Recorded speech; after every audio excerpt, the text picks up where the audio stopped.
fanambaram-pananana taona 2024 tsy modely amin'izany ireo tompona ndraiky mpanjakana ambony. UNICEF telo ampahefatry ny zaza malagasy miaina anatin'ny fahantrana lalina.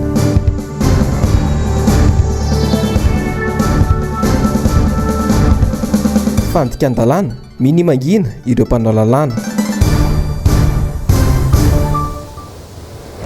Salamta Top Club iraba Top Vafy talata 20 febroary 2024 amin'ny kafaliana indray no anaterana ny araba hoanao ny tokantrano amin'izao alina izao tonga soata anatin'ny fotoanan'ny fampahalalam-baovao ny MBS ianao ary dia manasanao ampitiavana sy ampanajana indray zahay anaraka ity fotoana ity hatramin'ny farany ohatsika manomboka izao vaovao izao dia makasika ny resaka ady amin'ny kolikoly nanao ny tatitra ny zava-bitany nandritra iny taona 2024 teo anivon'ny Bianco Braoparitra Antananarivo ny farany herinandro lasa teo teny amin'ny fomba itoerany teny Ambobao teny anisan'ny nivoatra tao anatin'izany ny resaka fanambaram-pananana ny andinindinizay avy hatrany eo amin'ny sarin'ny Tokramaro sy Mathieu Princy. Tsy modely amin'ny fanaovana fanambaram-pananana ireo tompona ndraiky mpanjakana ambony eto amintsika manomboka any amin'ny filoham-pirenena izany ny membre ny gouvernemanta ny HCC sy ny CENI ny député sy ireo sénateur. Raha ity tatitra ny Bianco ity dia tsy nisy nanao fanambaram-pananana ny filoham-pirenena ny premier ministre ary ny membre ny gouvernemanta raha ray monja ny nahavita izany ny taona 2024. Tsy nisy nanefa ny adidiny ireo avy amin'ny fitsarana avy momba ny lalam-pandrenana sy ny CENI. Raha ihany ny avy ao amin'ny loha olona sy ny député ny nanao fanambaram-pananana ny taona 2024. Na izany aza nefa dia niakatra nisan'ireo tompona ndraiky mpanjakana nanao ny fanambaram-pananana teny amin'ny Bianco raha ho an'ny taona 2024.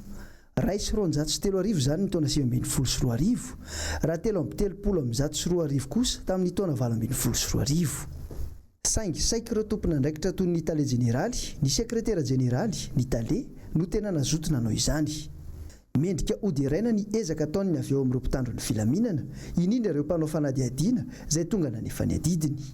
Ny isa 720 ireo nanao fanambaram-pananana ny taona 2024 raha 730 zany tamin'ny taona teo aloha. Isan'ny mampanontany tena ihany ny anton'izao fahalaina ireo tompona ndraikitra ambony eto amin'ny firenena hanao ny fanambaram-pananana izao. Etsika iray entina hidina amin'ny kolikoly ty fanaovana fanambaram-pananana ity. Ireo tompona ndraikitra voany tendrena na ireo voany fidiana dia tsy maintsy manao izany fanambaram-pananana izany 3 volana tao aorian'ny nendrena azy na tao aorian'ny nandraisan'ny fahefana. Avoazina isaky ny 2 taona izany raha miova ndraikitra na misy fiovam-pananana. Sazy any amponja enim-bolana hatramin'ny 5 taona miampy onitra 50 tapitrisa ariary hatramin'ny 200 tapitrisa ariary no miandro ireo olona tsy nahavita ny fanambaram-pananany. Io dia voafehy ny lalàna 2024 tsipika 20 tamin'ny 12 aogositra 2024 momba ny ady amin'ny kolikoly na ny andininy 720 andalana faharoa amin'ny didy famaizana malagasy. Fa nisan'ny vaovao nisongadina tamin'ny voalohan'ny volana febroary ihany koa dia nivahiny tao amin'ny ONU Info ny solotena ny lefitry ny UNICEF eto Madagasikara ary nanao tatitra ny tontolo mpiainan'ny zaza malagasy izy tao anatin'izany. Ndio rahantsika avy hatrany ny andinindinizay eo amin'ny sarin'ny Tokramaro sy Mathieu Princy hatrany. Tandindomdoza ny zaza malagasy izay efa mahatratra atsasaka ny mponina 520 tapitrisa hoy ny solotenan'ny lefitry ny UNICEF eto Madagasikara Jean-Benoît Manès raha nivahiny tao amin'ny ONU Info. Ny telo ampaefatra ireo zaza ireo dia miaina anaty fahantrana lalina dia lalina. Ankoatra ny tondra-drano, ny rivo-doza, ny maintany dia manamafy ny UNICEF fa anatin'ny amehana maharitra na ilay antsoina hoe état d'urgence permanent Madagasikara. Ilaina noho izany ny tohana maharitra avy amin'ny fianakaviam-be iraisam-pirenena. Tsy mandritra ny valana aretina na ireo loza voajanahary ihany izay zara raha mahazo famatsiam-bola. Tsy nisy fiatsarana ny tontolo mpiainan'ny zaza malagasy hatramin'ny voahan'ny fanadihadiana tamin'ny 2024 makaty. Vao mihaza miaratsy. Eran'ny Madagasikara ny amehana. Mifanesy loatra eto Madagasikara ireo loza voajanahary izay tsy mahatraka ny faritra malagasy mihitsy. Isan'ireo ny rivo-doza, ny tondra-drano, ny arety mifindra maro indrindra fa ny kitrotro izay nahafaty zaza 200,000. Madagasikara dia isan'ireo firenena vitsy anisa mbola miady amin'ny pesta hoy ity tompona ndraikitra ity. Fa ireny olana ireny dia santionany ihany satria mbola maro ny zavatra tsy hita maso nefa misy fiantraikany lalina amin'ny zaza sy ny ankizy. ny 2,700 zaza dia tsy ampy sakafo ary ny 700 zaza latsaka ny 5 taona dia tsy mitombo ara-dalàna. Ity dia vokatry ny tsy fampitsakafo. Eo amin'ny resaka fidiovana sy fahadiovana dia mampitsangam-bolo. 3,700 ireo rano azo sotroina ny ambanivohitra no misy ilay bakteria E. coli izay mahakasika ny tsinay ary miteraka aretim-pivalanana ka mety hahafaty raha tsy voatsabo indrindra ho an'ny zaza. Mbola eo amin'izay resaka sosialy izay edina amin'ny resaka tsy fanjarian-tsakafo indrindra ho an'ny ety an-tanan-dehibe dia nisy androany ny atrikasa nirahana tamin'ny FAO ny ministeran'ny fambolena ny komina Antananarivo renivohitra ary ny faritra Analamanga teny amin'ny lapan'ny tanàna teny. Tonga nanatrika izay nanao fanadihadiana Jessica Miray sy Tahiriny Aina. Fa efatra maneran-tany ny laharana misy atsika amin'izao amin'ny tsy fanjarian-tsakafo. Mety hidina indray azy io laharana io raha ny zava-misy any atsimo amin'izao. Raha ny tatitra navoaka ny FAO sy ny firenena mikambana ny 10 volana febroary lasa teo, efa 5 hetsy izao ny mponina any atsimo tratra ny tsy fanjarian-tsakafo. Ahina hiakatra hatramin'ny 3 alina sy 7 hetsy ny volana marsy izao no ny ahitany. Raha tsy fanjarian-tsakafo fotsiny ny resahana dia mampihorokoditra ary mampitsangam-bolo ny antotanisy nataony fandalinana. Mampalahelo fa mbola manodididina ny 7,700 ka hatramin'ny 8,700 isan-jato ny tany tsy fanjarian-tsakafo ho an'ny ankizy latsaky ny 5 taona. Voalaza manam-pahaizana anefany fa raha ao anatin'ny 2 taona iainany voalohany ny ankizy no tsy ampy sakafo, tsy manjary ny sakafo hoaniny dia simba hatramin'ny fafahany amin'ny saina. Miankina tanteraka amin'ny tontolo iainana amin'ny fambolena. Nisy androany atrikasa hiatrehana amin'ny fiovaovan'ny toetry ny andro ahafahana miatrika ny tsy fanjarian-tsakafo an-tanan-dehibe. Izy ity zany dia dedikasa mikasika ny fiariana sakafo ho an'ny tanan-dehibe eto Madagasikara. Ao anatin'ity zany ny ahafahana manampy ny fanjakana hoe izao mipaika hitantanana zany fiariana sakafo eny tanan-dehibe zany mba hahatonga azy ho afa-miarina aorian'ny voka-dratsy ny fiovaovan'ny toetr'andro. Any amin'ny faritra atsimo izay hatrany tafiakatra hatramin'ny 10,000 ny iray vilia amin'ny rano. Karakaina ny tany, ahina ny sy ny gere indray. Fahita eo amin'ny Toiseslany ny fanokevitra ireo mpanao politika mikasika ny fanitsakitsahana lalam-pandriana eto Madagasikara amin'izao fotoana izao. Androany dia naneho ny heviny mikasika an'izay indrindra ny solombavam-bahoaka ny Madagasikara voafidy tao amin'ny boriboritany 5. Germain Menjanahary sy Manorandre Malala. Tsy fehezin-dalàna, fisehosehoana, valifaty politika. Ireo no tazana nandritry ny herintaona mahery nijoroany ity fitondrana ity. Ny mpitondra no fitaratra ho an'ny vahoaka malagasy amin'ny endriny rehetra ka tsy tokony ampiofihetsika mamoetra i masom-bahoaka. Fa manao maso be tsy mahita le fitsarana avo. Sanatria ohatra manao fanehoan-kevitra ara-politika farantena ny 7,000 isan-jato ny 5,700 isan-jato ny vahoaka malagasy tsy maharaka an'izany fa variana amin'ny fitadiavana. Ary eo koa le mety ny badona tsy ampy fahalalana le vahoaka malagasy. Ny mahagaga ihany koa dia ireo manam-pahaizana.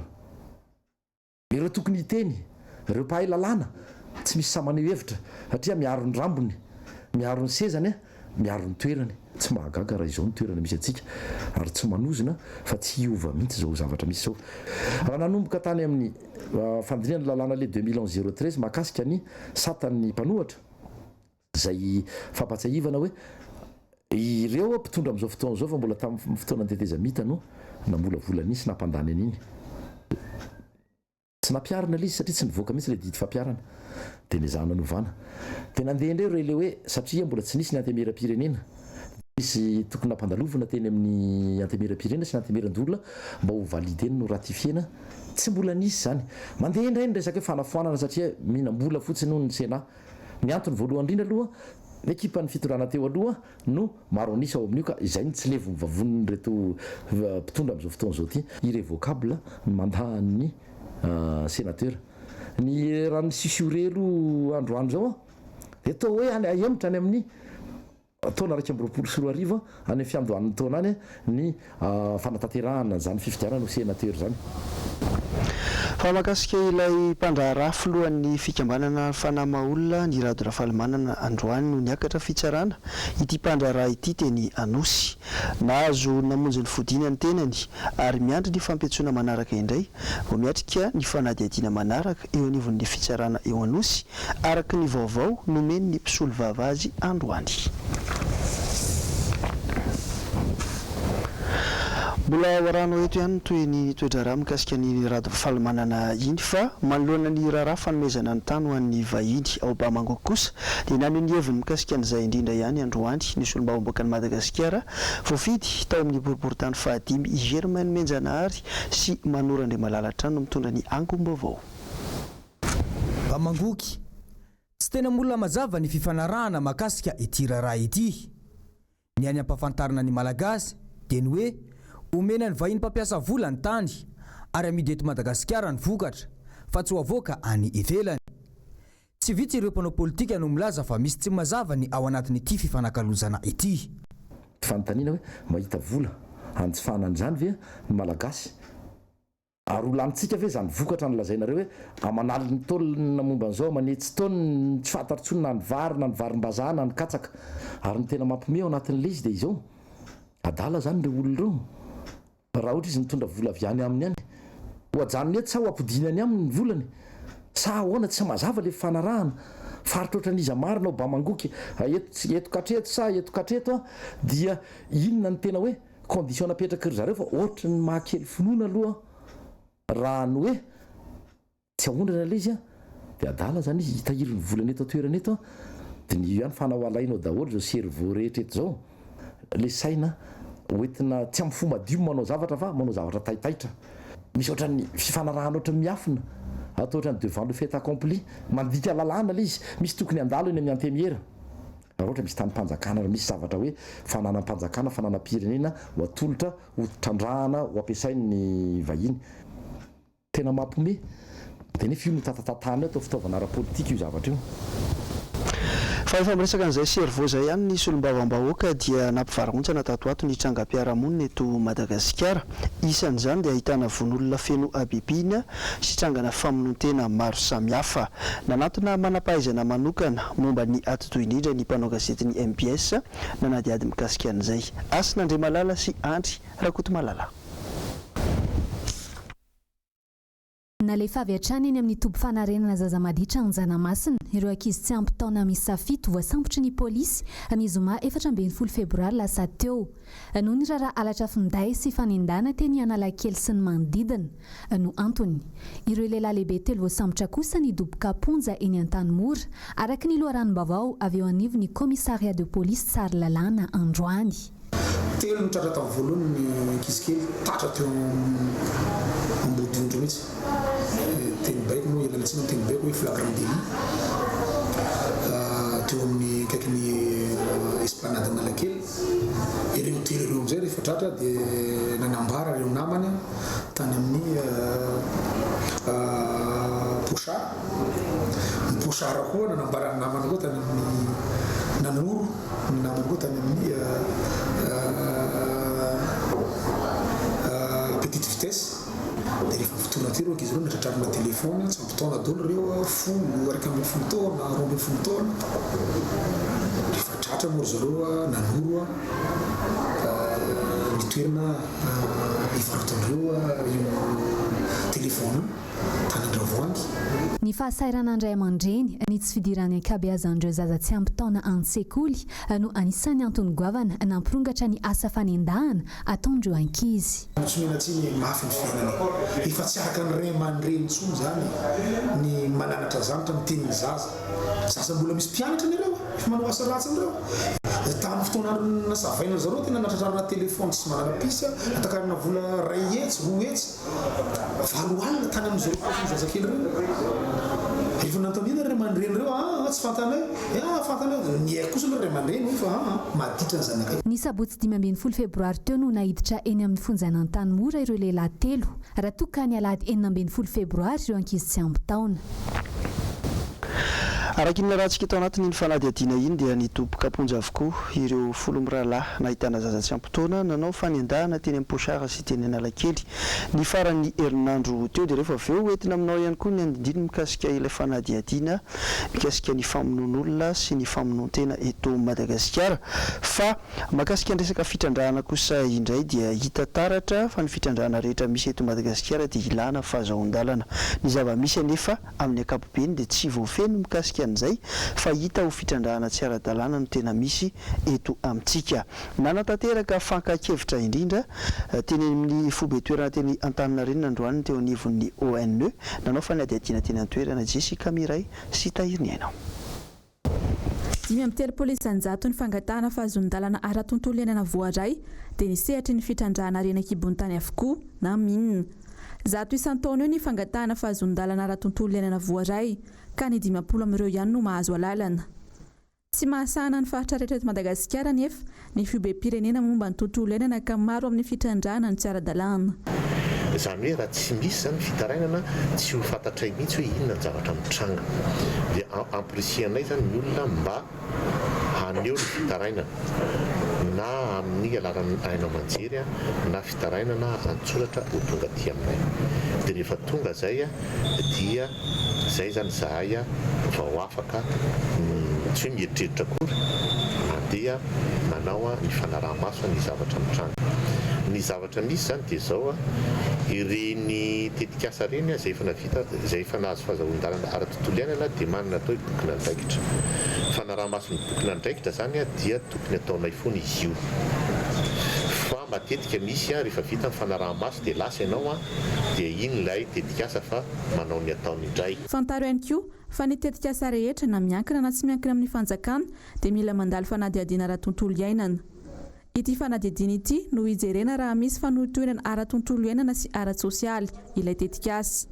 Ho an'ny tetikasa hatana masoandro manokana tsy mbola mahafeno ny fepetra takiany lalàna eo amin'ny famindranany olona. Raha mikasika ny tetikasa-panjakana manokana araka ny lalàna misy ao amin'ny décret Messia dia ny tetikasa rehetra na tsy miankina eo na ara-panjakana dia tokony anaraka ny décret Messia io amin'ny resaka fanadiadiana ara-tontolo iainana raha hita fa misy mety misy fanotriana ara-tontolo iainana sy ara-tsosialy ilay tetikasa zany.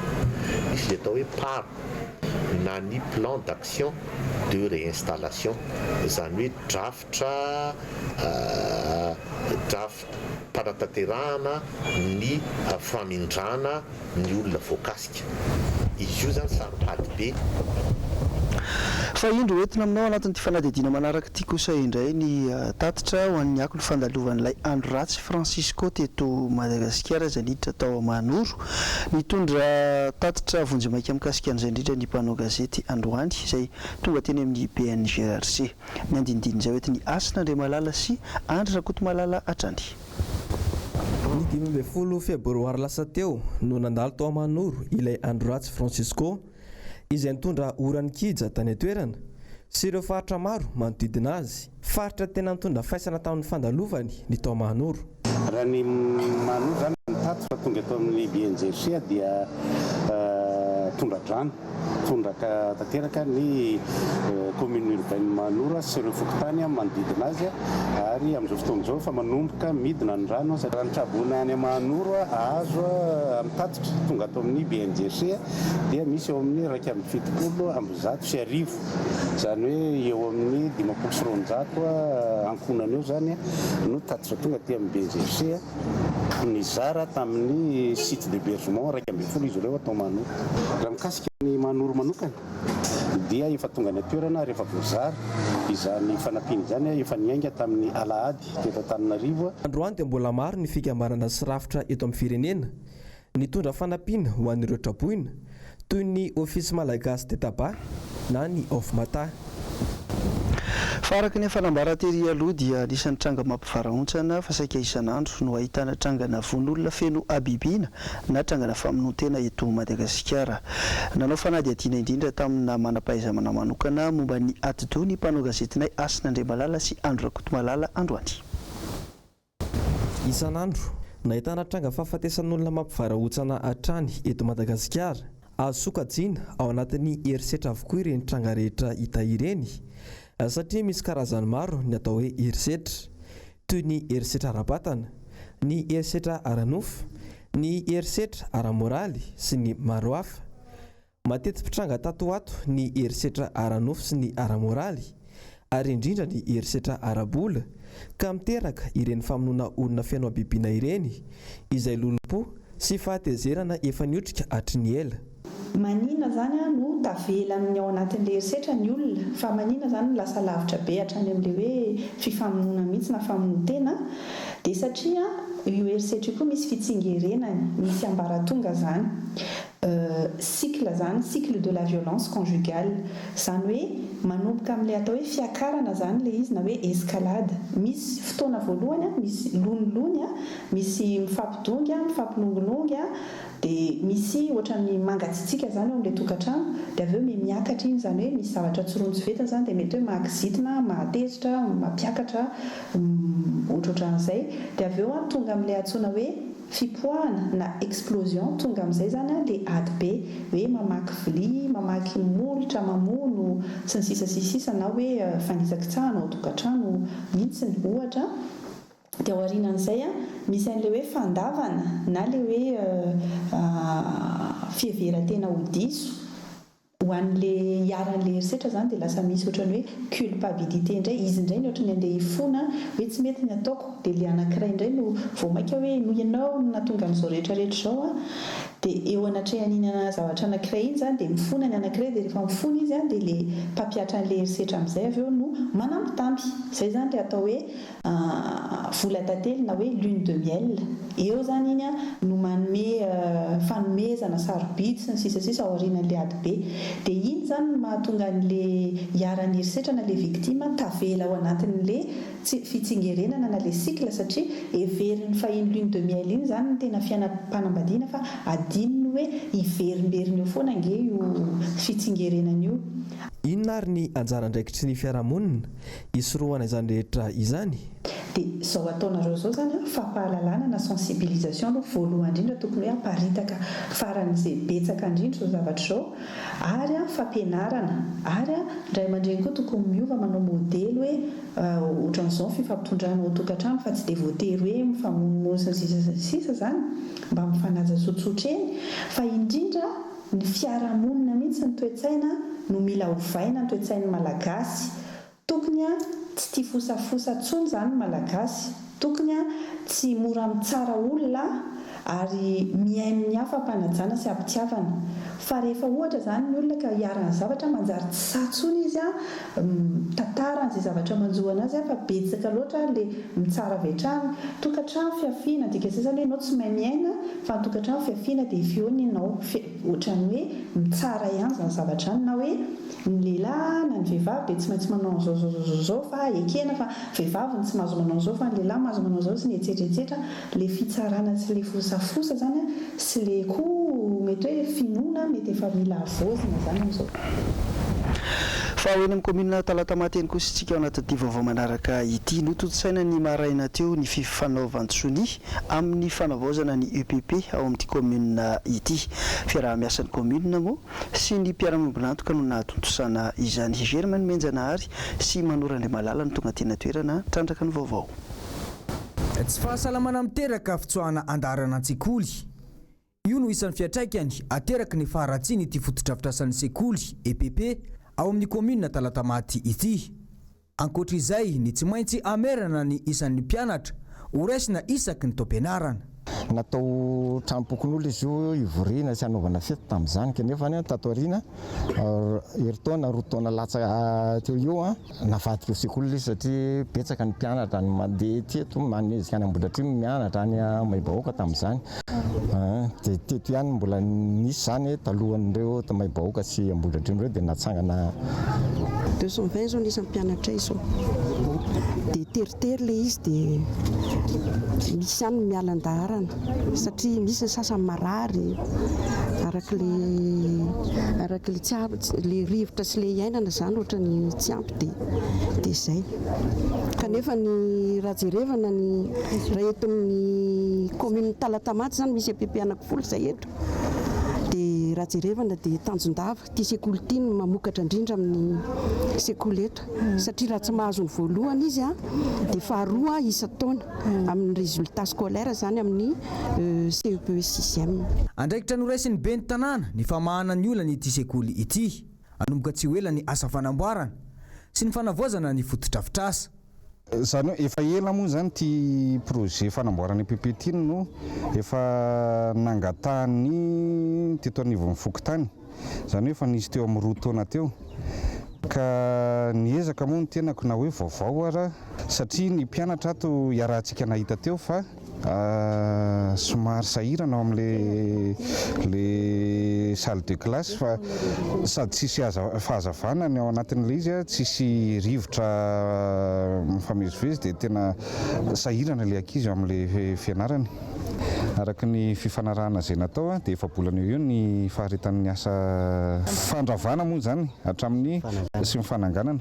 Misy toerana efa nomanina moa zany andraisana an'ireo mpianatra ireo izay eto manodidina eto ihany izay efa niraisin'ny draine sy ny Cisco teto toerana ny fikarakarana an'izany toerana izany. Mandray vita ny commune Talatamaty ny Fokotanin'ny Tanjondava. Ndoza Somatsara ny fifanaovan-tsony teo amin'ny mpiara-miombona antoka sy ny commune eo Talatamaty ny amin'ny fanavoazana izao fotodrafitrasa izao. Fatranga hafa kely any ivelany kosa no antsika manakatona ny vaovao amin'izao alina izao. Be ireo olona no malahelo ny amin'ny zavatra manjoro vahoaka ny Chine amin'izao fotoana izao noho ny fisian'ny coronavirus. Ho fiombolam-po amin'ireo vahoaka dia nakany hoanina mihitsy manokana ny mpandraraha sy mpanao sarimihetsika iray nakatahaka ny Mr Bean izay mpilalao sarimihetsika malaza ho mariky ny fiombonam-po. Dia raha antsika vetrany ny sary. Hiya, I'm Nigel. And you may know me as Mr. P.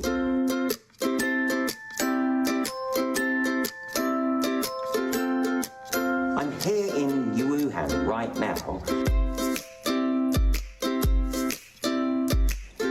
Today is February the 4th. Yes, I am still in Wuhan.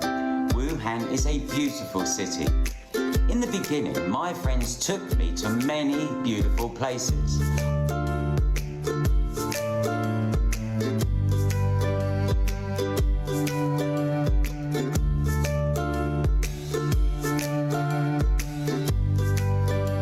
Being here, I have made a lot of funny videos.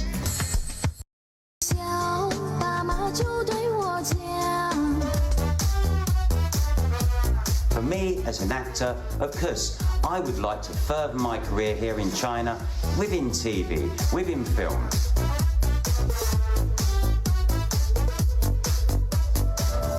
So I decided to stay, and in doing so, I then rented an apartment to start my solitary life. I wash my hands and disinfect my clothes as soon as I get back home. I exercise every day to improve my immunity. Beautiful.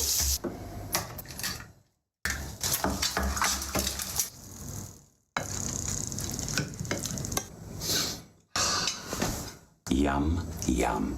Let's go and eat it. My life is not boring at all.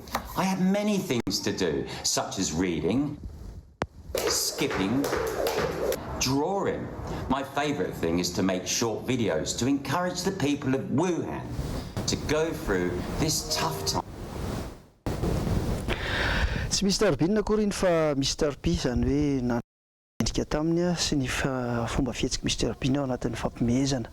Tapitra ihany koa ny vaovao tamin'ity alina ity ankasitrahana feno tompoky lasy tompovavy ny fanjoinao sy ny fanarahanao hatrany ny MBS mankasitraka ny teknisianina sy ny mpanao gazety ny farimbona sy ny fanampy ihany koa.